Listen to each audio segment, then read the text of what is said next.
Եվ եթե այդ քարտեզը հանեին մեր լրագրողները, օրինակ կտեսնեին, որ այդ քարտեզը ինչքան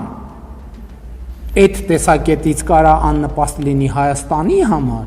երկու այնքան կարա աննպաստ լինի ցանկության դեպքում Ադրբեջանի համար, որովհետև օրինակ կարա պարզվի այդ քարտեզի վրա Հայաստան կա, վայ ներողություն, իսկ Ադրբեջան չկա, իսկ դա ոնց մեկնաբանենք։ Ես դրա համար եմ ասում, այդ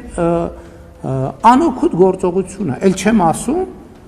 եթե ցարական քարտեզներով գնանք եւ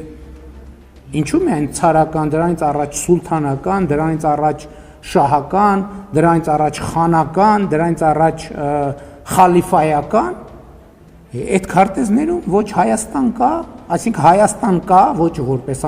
ոչ Հայաստանի Հանրապետություն կա, ոչ էլ Ադրբեջանի Հանրապետություն։ Այդ հղվող քարտեզին ասում եմ շատ պարզ գրած է Հայաստան, Հայաստանի տեղում այսօրվա, Ադրբեջանի տեղում Ադրբեջան գրած չի։